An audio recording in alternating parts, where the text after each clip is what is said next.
All right, we are live. It's my favorite kind of show. I love doing live shows. Yeah. All right. We are Sako and the Moon, and we are reviewing The Howling, 1981, at the recommendation of Jinne Noble, who is the author of the Guardian series of like werewolfy shifter paranormal romance. She goes by J Noble, so if you look up her books, you're going to find them under J Noble. Jinne Noble. At my wife's recommendation, you should absolutely pick up this series. I am still being hounded for this book. It's like I am being harassed. She's like, "What's the point of you having writer friends if you can't give me early copies of books?" I'm like, "It's not been written yet, so like, there's a problem." It's not been written yet. How am I supposed to get an early copy of a book that's not written yet? Alphas or betas. It's still not written yet. Step 1, write the book. Hey, there's the advice you can get out of Sako and the Moon today. Step 1, write the book. Write the book. Everything else will happen after that. Yes. It's craziness. Hello, Amanda. Hello, Amanda. I'm not sure what beautiful people we're talking about, but must be Sako. Yeah. Must be Sako. And also the moon. Oh, the moon is looking particularly handsome today. Stop it. It's lighting. It's a lie. It's a lie. Just give me a little while. I'll transform. Yeah, it's lighting. Like I will transform into something hideous if you just give me time. Which leads us into this movie, The Howling. The Howling. Yes, it doesn't count as deprecation if it's a segue. It's fine. See, both of you are beautiful. Thank you so much. That is, if we were more beautiful, I think people would watch us. We'd crash the internet. That's what we do. They couldn't watch us. We'd shut down YouTube. Yes. Listen, let the ego ride. Just let the ego ride. It's cool. Okay. I know what I'm gonna do. Well, I want to tell the people what we're watching. We're watching The Howling from 1981. I know she said that already, but this is a movie about werewolves, which, let me tell you, when we start getting into the writing of the story, I have no idea how this opening took place. And I can't wait to talk about the opening to this movie, because this is the most asinine thing I've ever seen in my entire life. I know, I don't want to get into it too much, but like, it's a lot. Anyway, so we're going to get to the writing section, which begs to us, what do you mean writing section? Well, obviously we're grading this movie. We got a 4-star system, and in this 4-star system, we grade based on categories. Each category earns the movie a star. Each category has like a subcategory that we kind of base that star off of. And those categories are theme, production, writing, and characterization. I did remember this time. I also have it written down in front of me. So we're going to go. It is. It's in my little folder I have right here. Excellent. That's how I keep track of things. So we're going to go through each one of these categories. We're going to go through each one of these sections, and we're going to grade this movie and see how it plays out. Sako, are you ready? I am almost ready. Do you have like your facts and your trivia line? Yeah, I have my facts and my trivia. Hold on, let's start off. So let's start off with the theme. All right. I'm gonna be doing this a lot because my back and shoulder has been hurting. Yeah. I'm a little 12 hours. I gotta do some shoulder work today. No bows were thrown, but maybe I should have stretched. I didn't feel too bad. Yeah, maybe. Yeah, we're both spending too much time in positions that put kinks in our muscles, and it's sitting on my desk. It's my desk. That's exactly what it is. I have an L-shaped desk, and I lean in multiple directions, and I shouldn't. I'm doing it right now as I'm complaining about it. It's fine. It's fine. Everything's fine. So the message you learn from here is take care of your body. If you're very young, take care of your body. That's the message that this movie didn't give you. But Sako the Moon did. Sako and the Moon hopes that you will take care of yourself and maybe do a little bit of yoga. Yoga is great. If you're getting older, if you're in your 30s, start doing yoga now. Yoga, Zumba, dance, something. Drink your water. Drink your water. Oh, I'm out of water. It'll be fine. Because she's drinking her water. So it's fine that she's out of it. She'll just get some more here in a little bit. Yeah. So, okay, back to the movie. There is no real message. Be paranoid. The world the world may not be as it appears. Like things may not be like they seem. Like I think that's literally the only message I got out of this movie. Because here's the thing. It's a creature feature. And I have to judge a creature feature totally different. I mean, I know it's horror and there's a lot of creature features in horror. But this is really just a lot of creature features are like creature showcases, right? And you got to give your creature a setting to exist in. And I think this is what he was doing. I think it did it well enough for 1991, but that's what this was. This was a movie where you have a creature and we gave it a setting and we let creatures do what creatures do.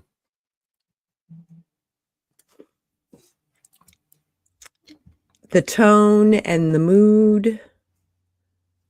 I think it was dark, and we spent half the movie watching her process trauma.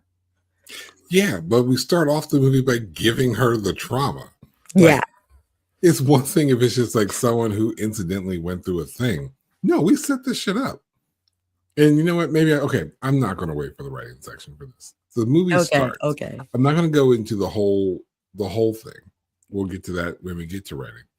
But this movie starts off quite literally with our main character, Karen White, she's a news reporter, right? She's an anchor woman, and they're trying to catch a serial killer. So they use her as bait. They use her as bait. It's asinine when you say it out loud. They use her as bait, and then she goes and mind you, this is like 81 when the movie's made. I'm not sure what year it's actually technically set in. We'll assume 81 and didn't specify otherwise. So telecommunications isn't what it was today. There's no cell phones. She's catching a phone call in a phone booth. A phone booth, which is marked with the smiley face, which is important. The smiley face sticker. So she's looking for Eddie. That's our serial killer. And Eddie calls her on the phone booth and then leads her to an adult shop, like a peep show, where they do peep shows. And or no, it's just like an adult film. Peep shows are something technically different. But anyway, so in the dark room where there's darkness and privacy and whatnot, Eddie tries to kill her. Surprise, surprise. But she's out of communication with her newsroom because Jesus wept. And then she almost dies, but they happen to start tracking her down because they lost communications with her. They lost track of her. And then they shoot Eddie right before he can kill her. So we set this woman up in the worst way possible. We literally had her walk into a dark room with a serial killer, wondering what was about to happen. And she barely made it out alive. So the rest of the movie is set up with the trauma of her trying to deal with all of this event. And I think that, again, there's not much of a message here, but I guess that's the mood and the tone. It's depressive. It's traumatized. This is the mindset that she's in because this is what we did to her. Why did we do this? Who thought this was a great idea?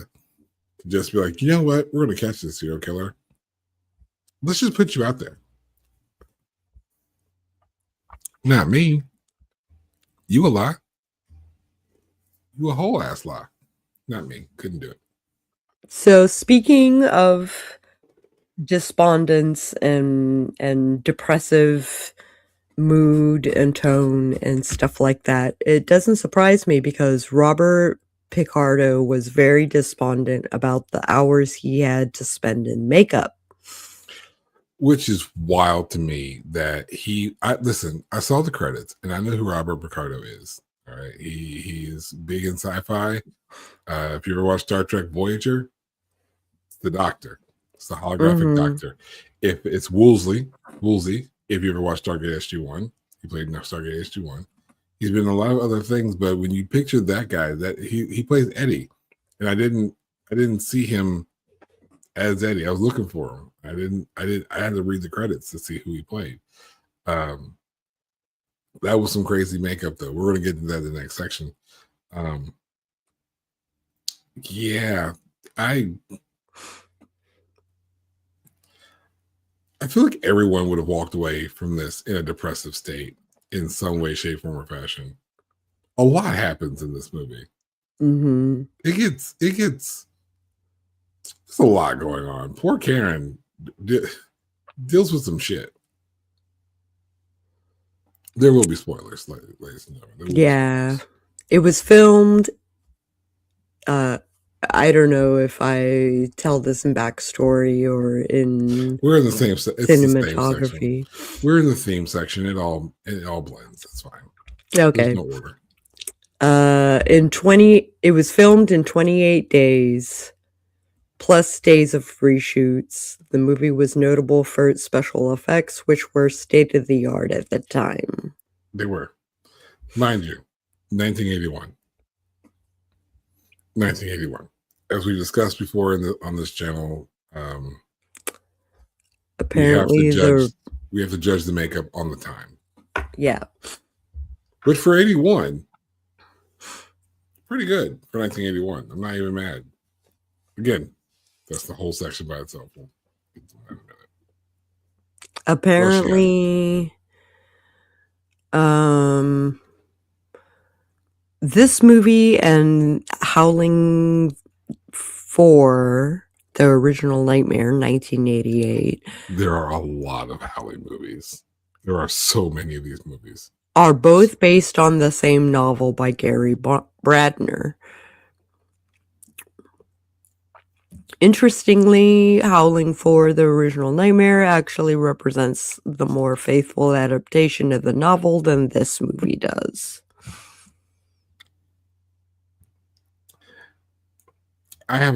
Listen. I'm brand new to this movie. This is literally my first time watching it.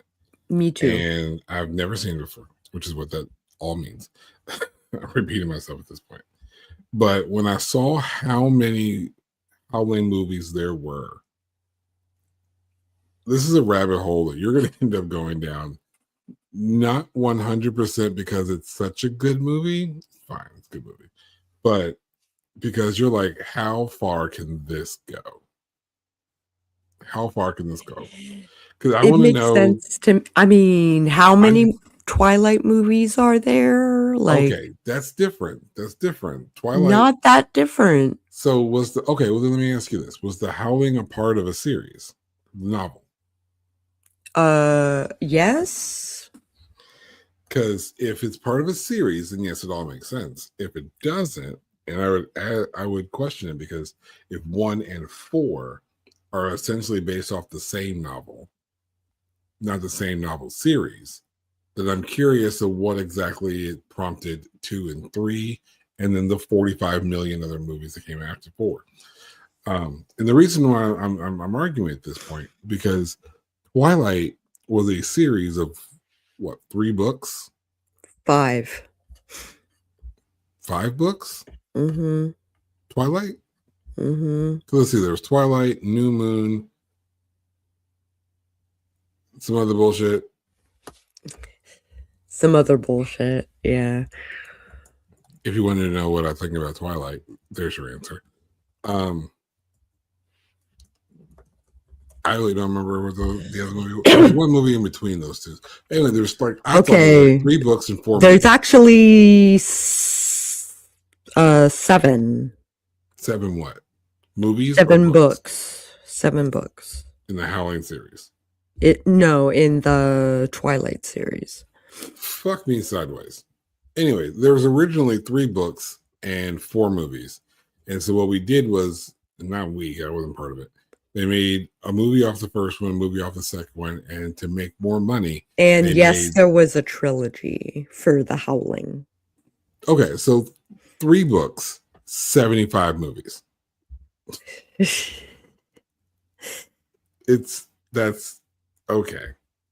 I don't even know what point I'm arguing at this point. It's ridiculous. I'm not going to sit there and read all of the Howling books. Well, I might read the first one. That might be something I do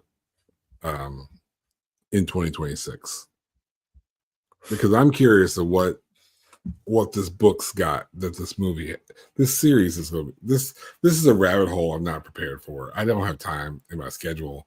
I'm gonna make time because I'm gonna watch more of these Howling movies, which I guess like is all 5 movies. Movies. No, there's not 5.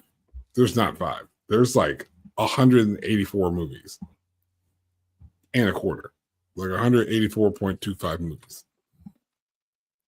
It's a bunch, and I think they're all on Tubi. I think they're all on Tubi. They're all on Tubi. They're like it's Tubi's a ridiculous service. I can't even process Tubi at this point. I can't either, but they should sponsor us. They should. And side note, everything comes back to wrestling. WWE has a TV show on Tubi. I'm not gonna fucking lie. They do, because Jesus wept, and so they got a TV show on Tubi. It's more wrestling. Huh. I know, it's crazy. It's just crazy. Okay. So anyway, we're looking at this movie as a creature feature. There's not a whole lot of a theme there, but let me ask this question before we go to a vote. What's the expectation of a theme for a movie like this? I think just nailing down the genre and the tropes. Like, as far as, because some of these movies that we review doesn't have much of a theme, doesn't have much of a message. Right? So, do you feel like it touches it? Do you think that it's a valid werewolf movie? I do.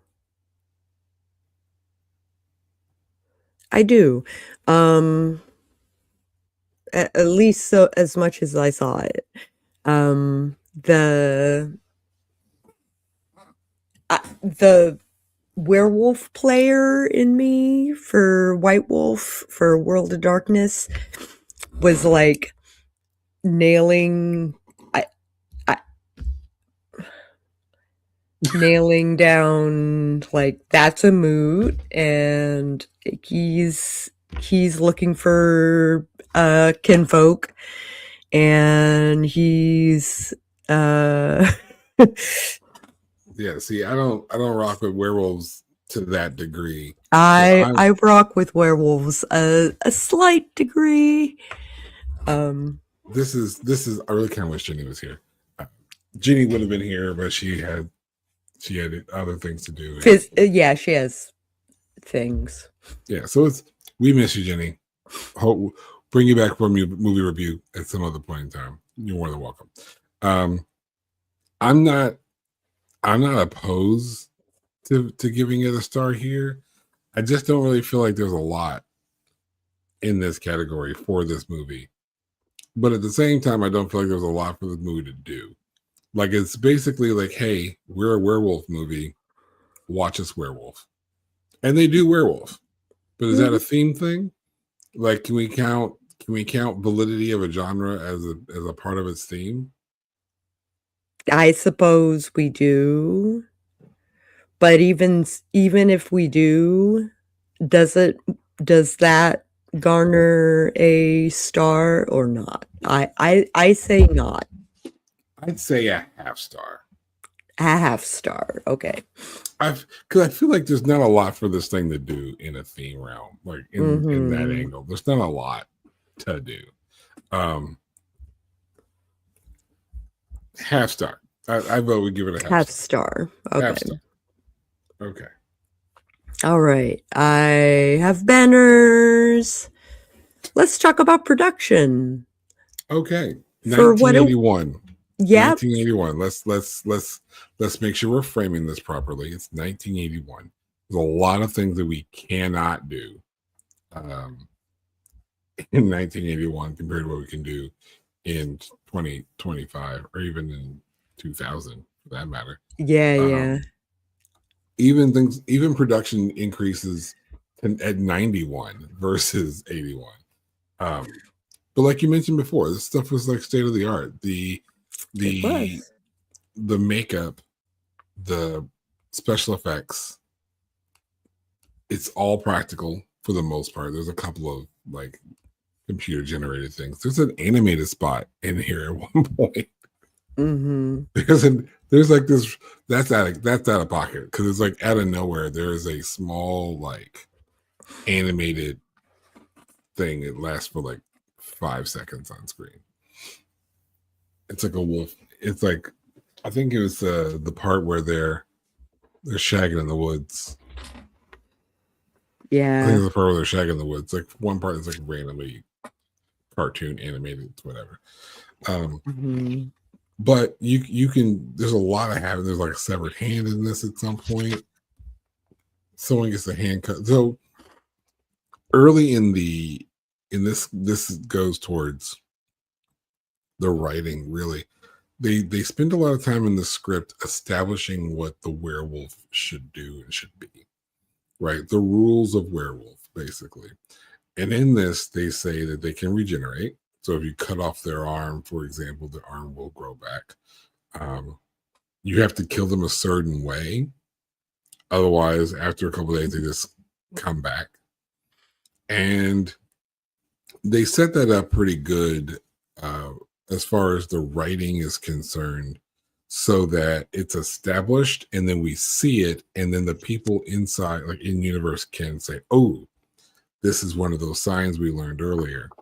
So I like that as far as the writing goes. And the reason I'm bringing it up now is because they had to also execute those things. So, like when that arm gets severed, there is a severed werewolf arm that they do a transformation on that turns back into a severed human hand with like fur on it. Then, and basically, like when we're talking about these, we mentioned this a little bit in the episode from Friday when you and Jenny were talking about transformation. Mm-hmm. And how sometimes that's a body horror element in its own right. I like to do it that way. Yeah. Right. And this is what they did. They like that in this. And they like to show parts of the physical transformation. The animalistic teeth, the face metamorphosis. So they have these little prosthetics where it's like bulging underneath the skin. There's one point where Eddie pulls out the bullet that he was shot with when he was in the theater. He pulls it out of it. He lives, and he pulls it out of his head. And so, like, all these things are done with practical effects. And again, filmmaker hypercritical, but they did a great job for 1981.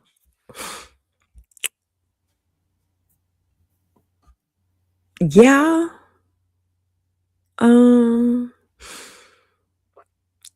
It looks like the director thought that the book wasn't very good.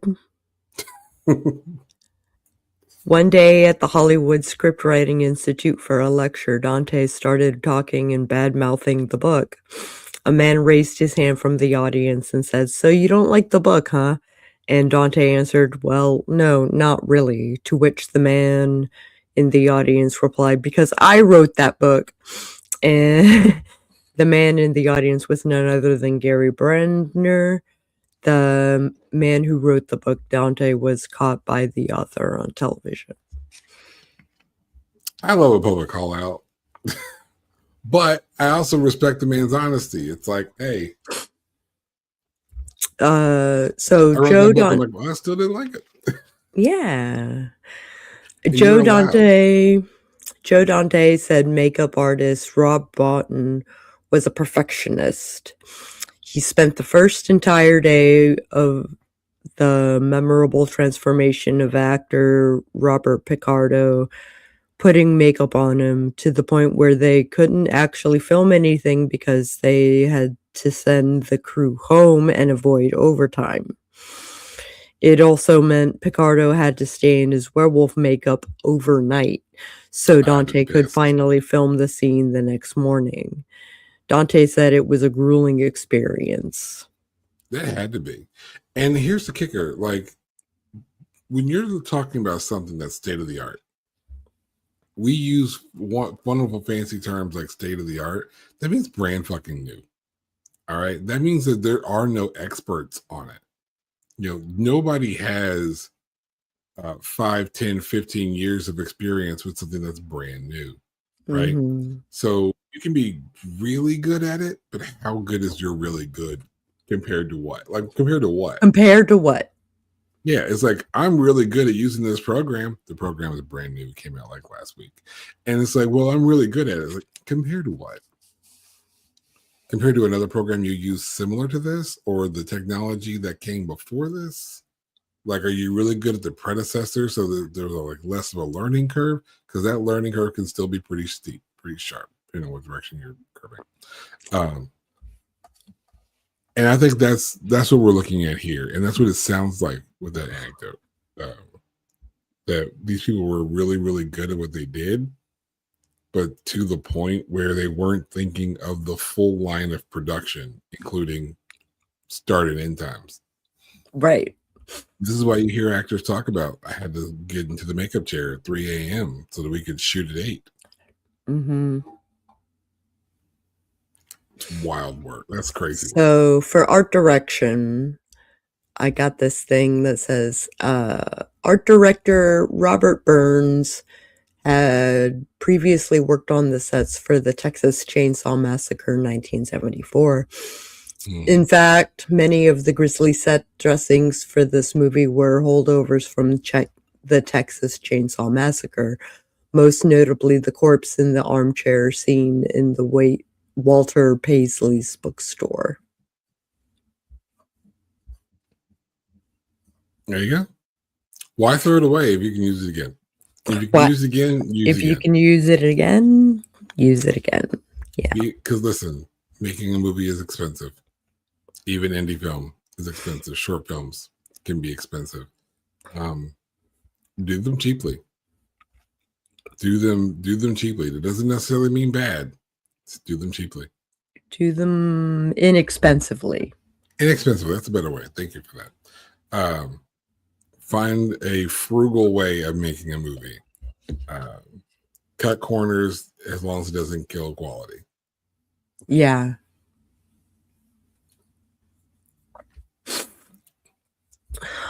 When Karen White is reporting her initial findings, her producer Fred Francis said, "We're going to make ratings history tonight.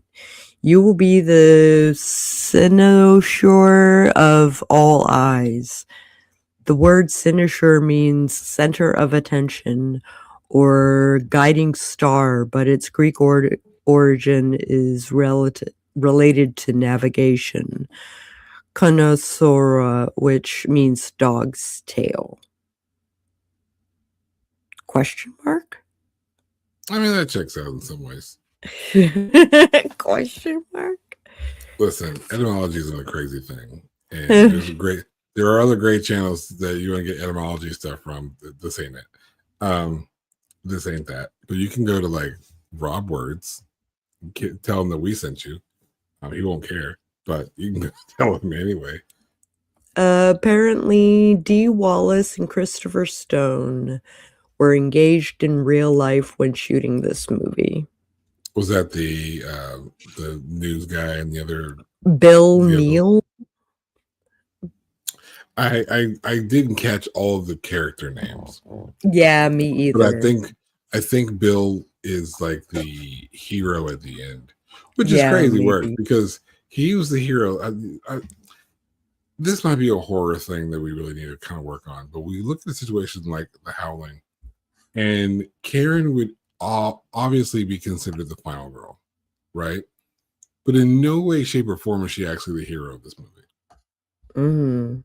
She's the victim, and Bill comes in at the end as the hero.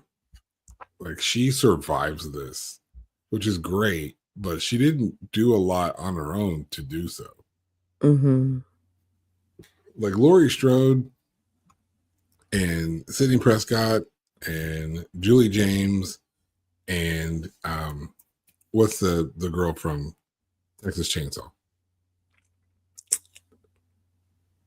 Sarah Epstein? Sarah? Anyway, the chick from someone in the comments will answer that. Yeah. Anyway, Help us out. those are final girls. Those are final girls. They actually work towards and do the work to get to the end to survive it. Karen White's not a final girl, but Bill is. I think Bill is his name. He's like the producer at the news channel. He was the hero of this movie. The final guy is not a thing for some reason. We should work on that. I guess we just call them heroes in that case. Hey, the name of the county in which the colony is located is Lanwelly. This was also the name of Lawrence Talbot's village in The Wolf Man. Well, see, I love Easter eggs like that. That's nice. That's a nice little Easter egg. That's a nice little touch. All right, so we haven't really discussed cinematography yet. I think it's pretty standard, Hollywood standard for 1980, for the 1980s. Maybe, but they used like traditional tricks to like focus on the stress that Karen was feeling. They did. And I think that has to do a lot with the direction. Mm-hmm. It was Hollywood standard, and I don't have any issue with Hollywood standard, but there's a lot of good close-ups. There's a lot of good wide shots. I like the drawings that we find in Eddie's bedroom when they go into do the investigation with Eddie's stuff. And we find the landscape, and then she finds the landscape at the colony, and they will start putting things together. They look like amateur sketches, which is what they're supposed to be. And so I like that there's a touch of keeping things right where they're supposed to be. But again, as far as cinematography is concerned, specifically, like I think there's directed well. They did close ups when they were supposed to, wide shots when they were supposed to. The shots were with Hollywood standard. It is what you would expect from a Hollywood movie this time. Nothing wrong with that. Nothing against it. Just it's Hollywood standard. Okay, so do we give star to production? I'm gonna say yes. I would too for the makeup. Almost for the makeup. For 1981 prosthetics and practical effects. Absolutely. I'd do that. So we're at 1.5 stars. It's 1.5 star movie so far.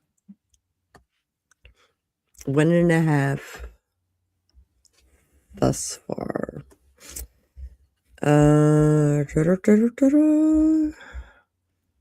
Let's talk about the writing.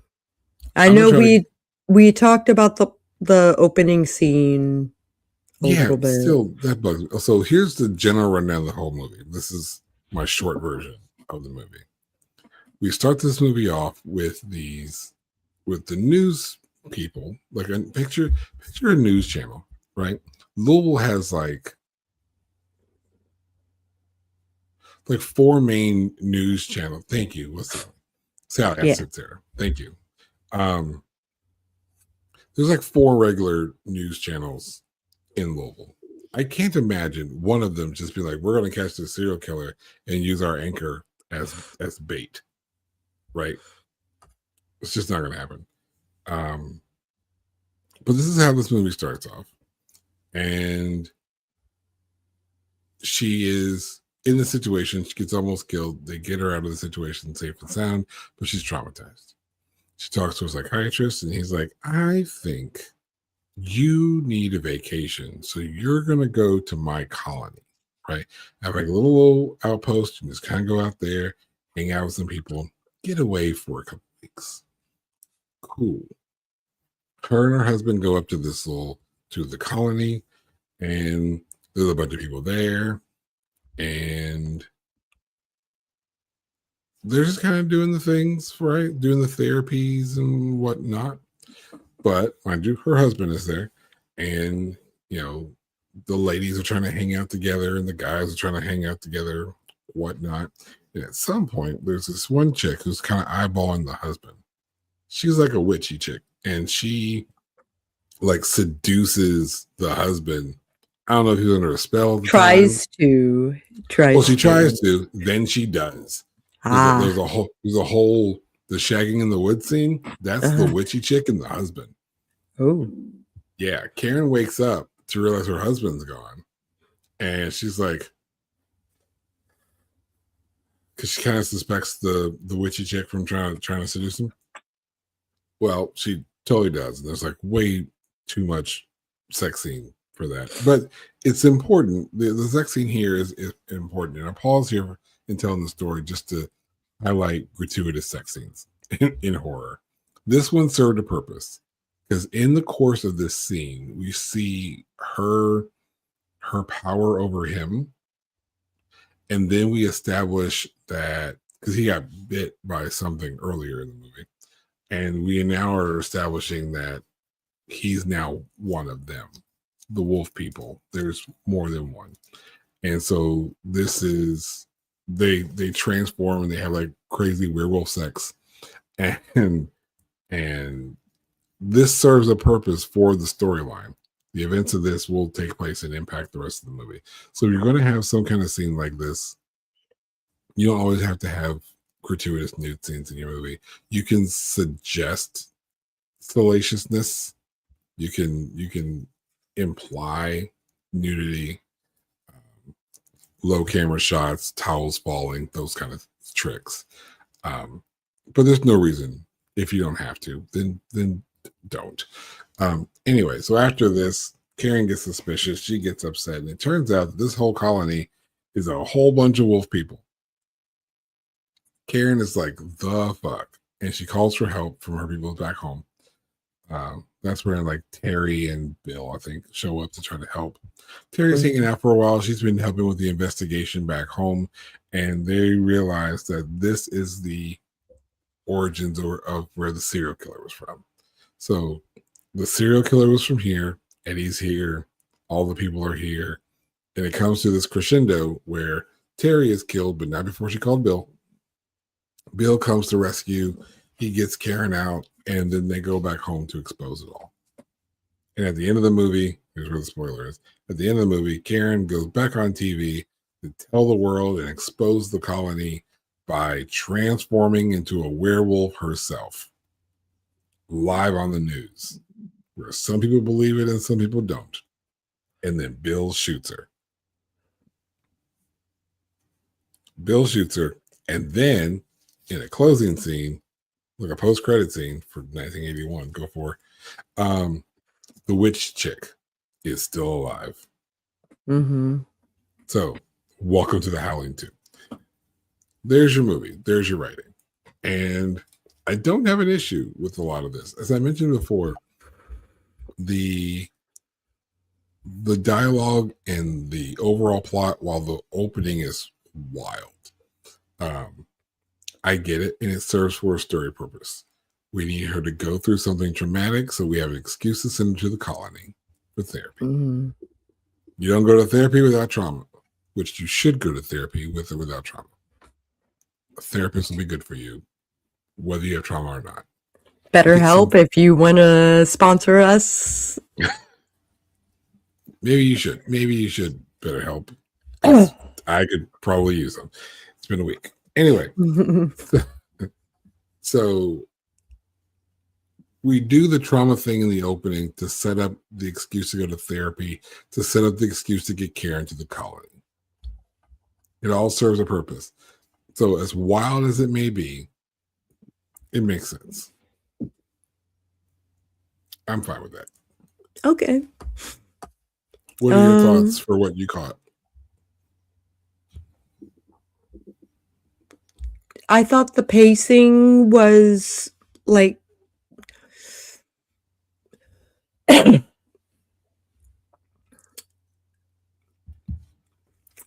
it was hero's journey.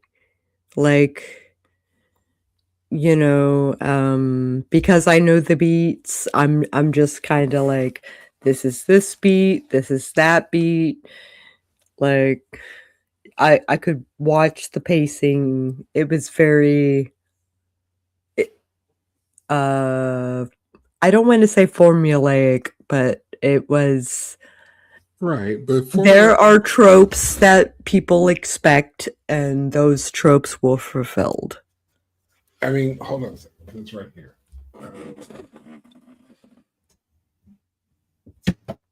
Move that where that needs to be.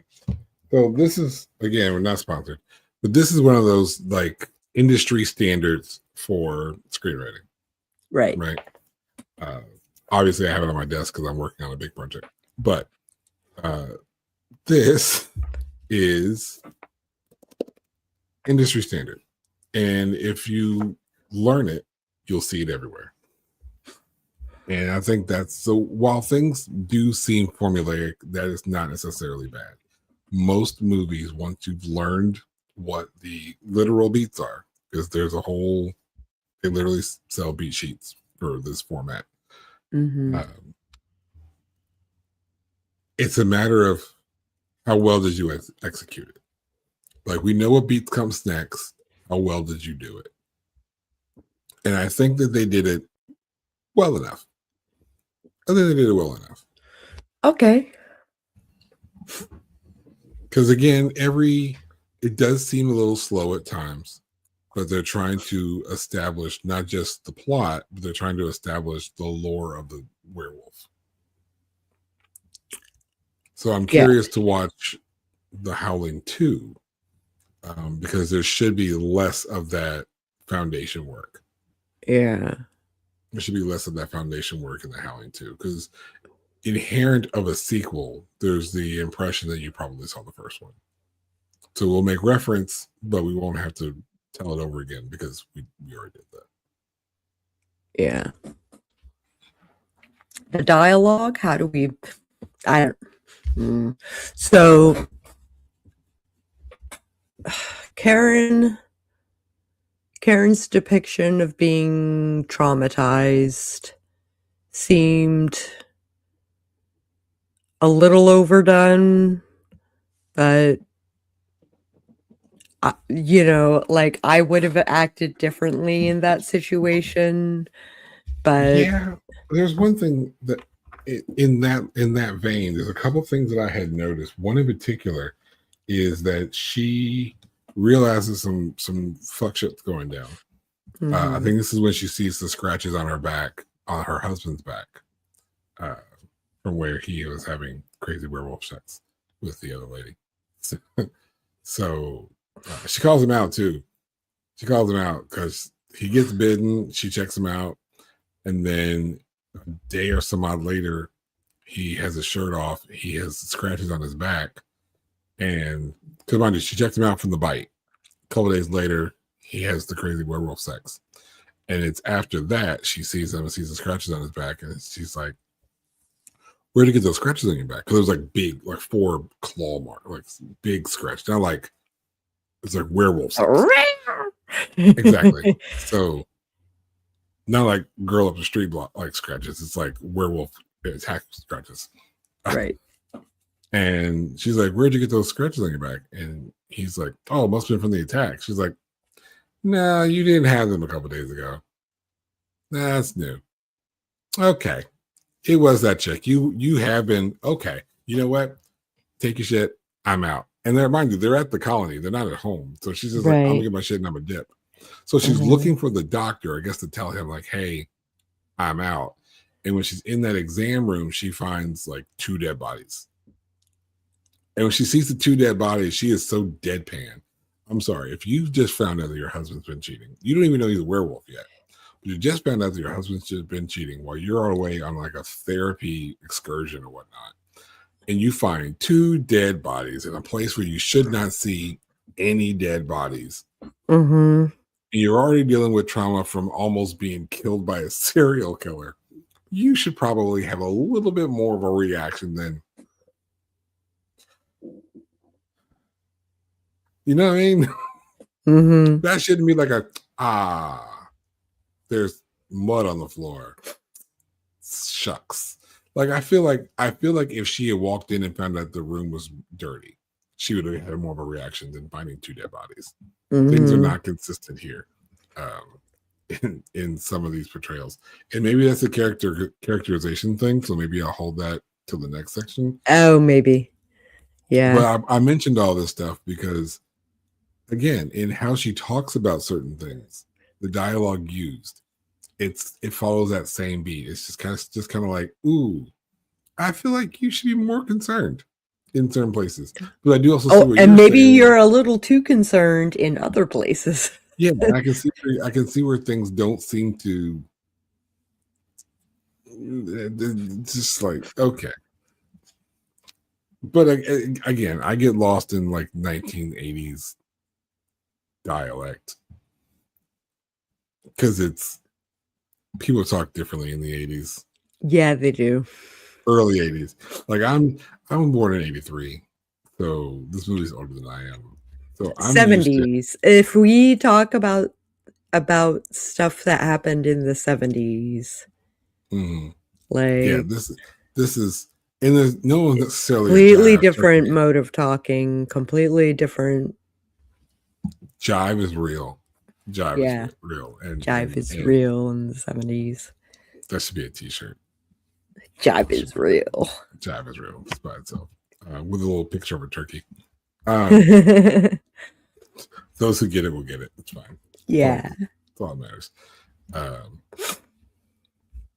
yeah, I can see where there's a little bit of inconsistency in the dialogue, and that does kind of also translate into the character portrayals later on. So we'll talk about that in characterization. But I don't know if it's egregious enough for me to take a star away from them for writing, because it does what it needs to do. It's a creature feature. You're not supposed to expect a whole lot out of this. Okay. You You see what I convinced mean? me. I'm You just like, convinced me. it's not, it's, trust me, it's not like a hard push. It's not. But I don't have a high expectation because it's a creature feature. Nothing against creature features, but I just don't have a high expectation from them. And this meets my generally low expectation. Not a bad movie. It's a great recommendation from Jinne Noble, and I will be watching the Howling too. So obviously, it's well enough for me to stay in the franchise. But I'm also curious on how much of this dialogue is pulled from the novel, Fair. because Hitchhiker's Guide Fair. to the Galaxy movie, does try to use a lot of for the similarity of the plot, because this is a whole other side tangent. Hitchhiker's Guide to the Galaxy movie goes in a whole different direction than the book does. Right. So if you've seen the movie and not read the book, then you have no idea what's going on in the book. Mhm. But the early scene, is in both the movie and the book, and they do try to reuse a lot of that dialogue from the book in the movie. So I'm curious at how much this dialogue was the screenwriter versus the novel writer. Yeah. But I Yeah. guess ask me sometime next year if I can find the Howling novel on audiobook, and we'll Mhm. see how I feel about that. I'll come back for it. Which reminds me, while you're marking down and getting into characterization, I have a message to send. Oh. It's work related. It's work related. So this is the work. We're the This is the work. This is the work. Okay, so writing gets us. I mean, it's good for what it is. Exactly. Yeah. Again, standard It's a good example of a 80s creature feature, like 80s creature feature. yeah. You're not going to see. There's no. So let me send this message. Okay. I'll hopefully get a response before we go off air. So in a few years from this movie, we get Nightmare on Elm Street. That was like 83, 84. Something like that. Something around there. It's a couple years from here. The Freddy franchise eventually gets more comedic. And so that's what we start looking for in dialogue, specifically things like that. But again, you see a lot of this, what we see in the Howling, in Nightmare on Elm Street. As far as how people are talking, it's pretty standard. There's nothing really out of norm when it comes to dialogue. Normally, everything is on par for whatever's happening in the film. So again, I have nothing against the dialogue in this particularly. I just think that opening was just wild. This can't get past. Yeah. There was more investigation into this.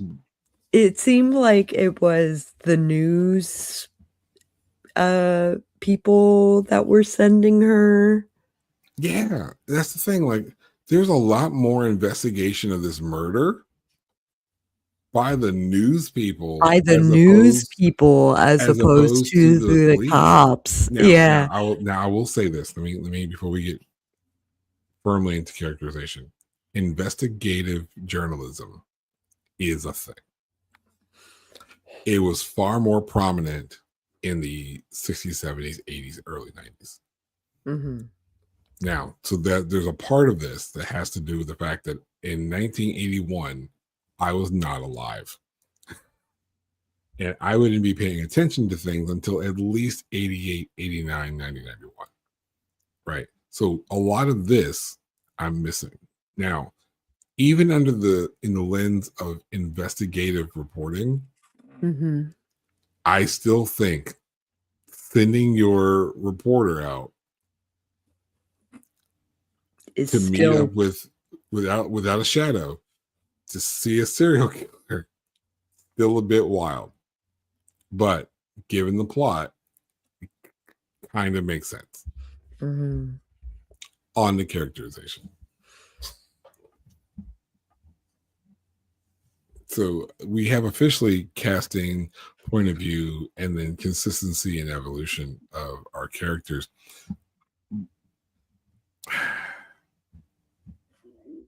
Does she change? I don't know that she does. She literally changes at the end of the movie. Yes. She transforms into a werewolf in some of the last scene before the credits roll. But I don't know if there's a lot of transformation from her as far as a character is concerned. Yeah. Because she's pretty ballsy to go along with this. Mm-hmm. And then she's pretty brave to try to expose them at the end. And equally expose herself as one of them now that she's been transformed.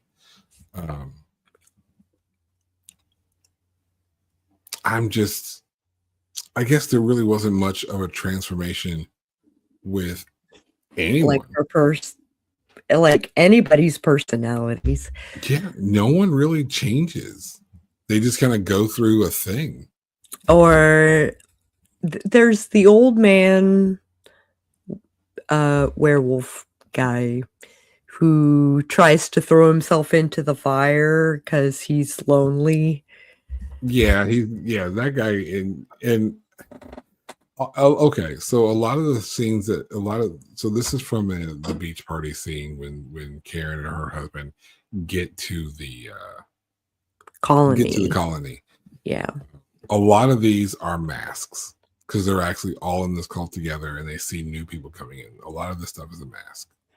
and these masks come off, metaphorical masks, psychological masks. These masks come off once they're in like a ritual finale of this movie, including that guy. And he's just like, nah, the way we used to do things around here. He's just now the cranky old man who doesn't like how the new people are doing things. He's the old man yelling at clouds. He's the guy yelling at you to get off his lawn. That's yeah. But as I'm sitting here thinking about it, that's his change, was that he was trying. That's just a mask off, and that was just pulling the ruse over on Karen and her husband. I don't think anyone actually evolves as a character. In a sense, you could claim Karen does, but it seems, I don't want to say rushed, but it seems almost out of character. Like, I don't think anyone evolves. The literal only transformations are people turning werewolves. So I guess consistency. I mean, I guess that's the way of looking at it. That's a way of playing that angle. Yeah. They are themselves, which you can look at a couple of different ways. The character doesn't evolve, but the characters stay true to themselves. These people were tough enough in the beginning to overcome this crazy bullshit that they found themselves in. Like, to almost get murdered, have your husband cheat on you with a witchy lady who's just a little bit too fresh on him, and then everybody around you starts turning into werewolves and killing people. Yeah, I mean, that's gonna be pretty tough to deal with that. Again, she doesn't really change a whole lot from the beginning, but that's just strong character in the up front. So, right, I guess it's fine. So, do we give it a star for consistency? Let's look at the other two subcategories here. All right, casting. I think Karen was cast because she was pretty. Yeah, she's 1980s pretty. And it was from her perspective for most of the movie, right? Yeah. Do you feel like, as you watch the parts of the movie that you watched, do you feel like you were her at any point? Did she bring you into that? Like, did that point of view bring you into that character? There were two scenes that roped me in. There was, balloons. Hooray! Hooray! I got roped into the werewolf movie. I love when this happens live. It's fantastic. The scene where she's in the booth. Yeah. In the peep show. Peep show booth. Yeah. The scene where she's in the group therapy. And they're like, what do you see? What do you see? What do you see? And that's what they're because she is so traumatized after the events in the booth that she basically doesn't remember anything after going into the booth, between going into the booth and coming out after the gunshots.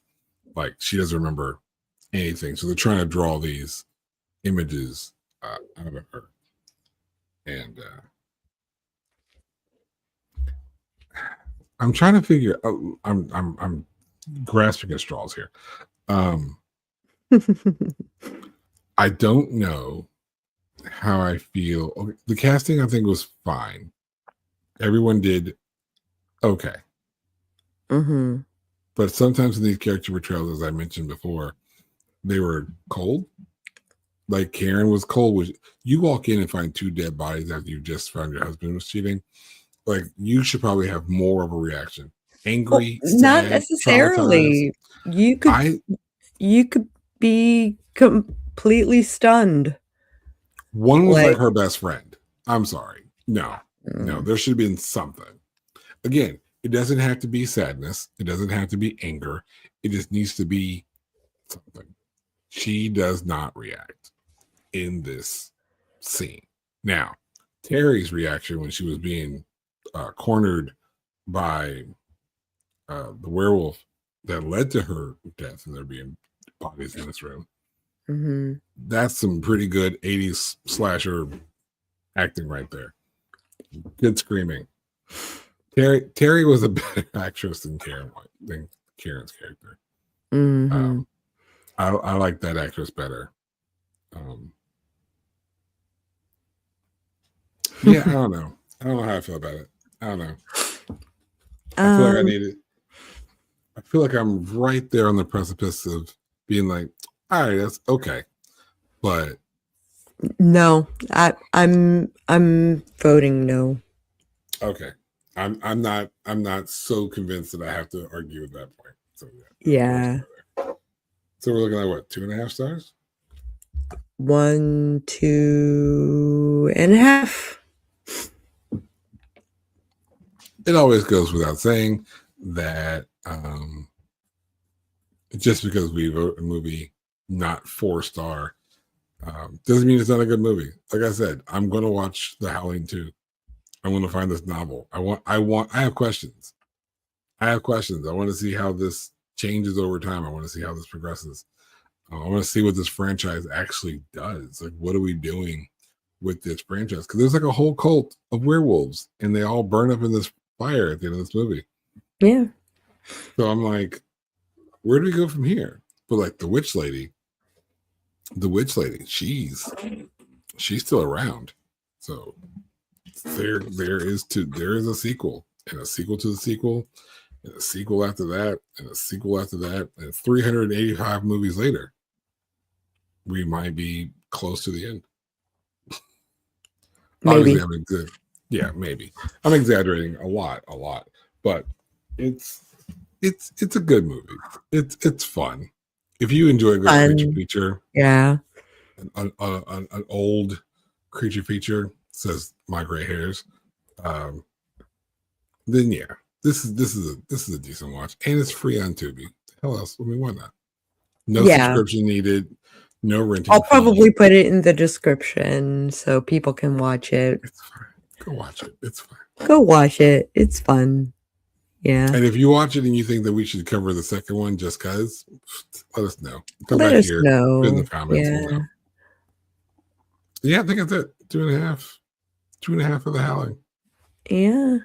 Oh, before we go, obviously this was the recommendation of Jinne Noble.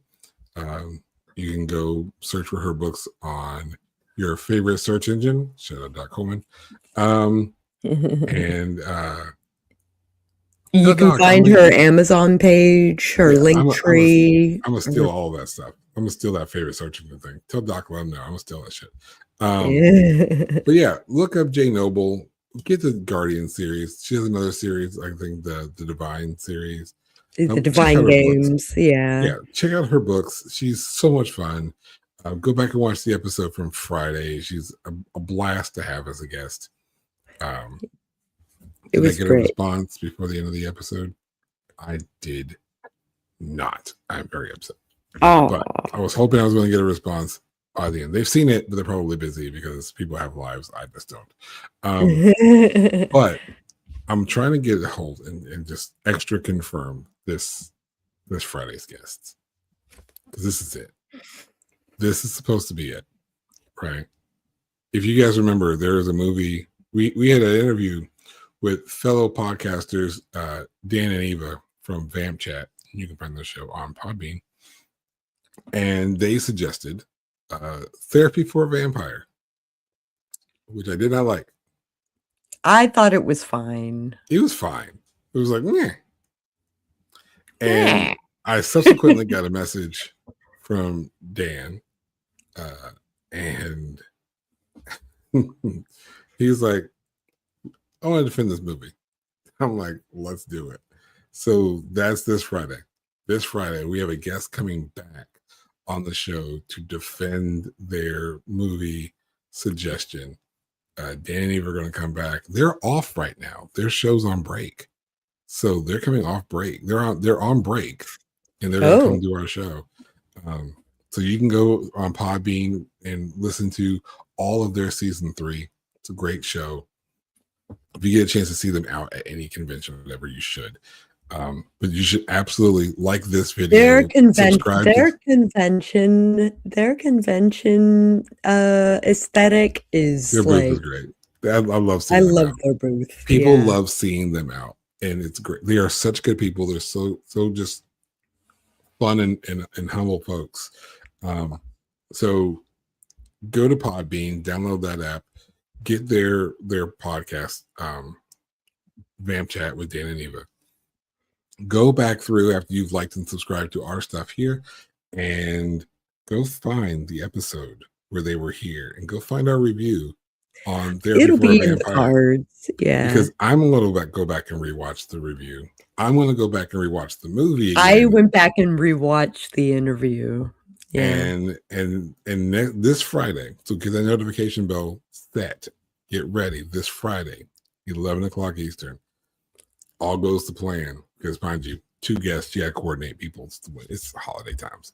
Yeah. And I think Eva's traveling right now. But anyway, this weekend, this Friday, Dan and Eva should be returning back to the show. And I can't wait to hear this argument, because mind you, I've not talked to Dan about this since. I don't know what the defense is, but I'm ready for it. Let's see if you can change our minds.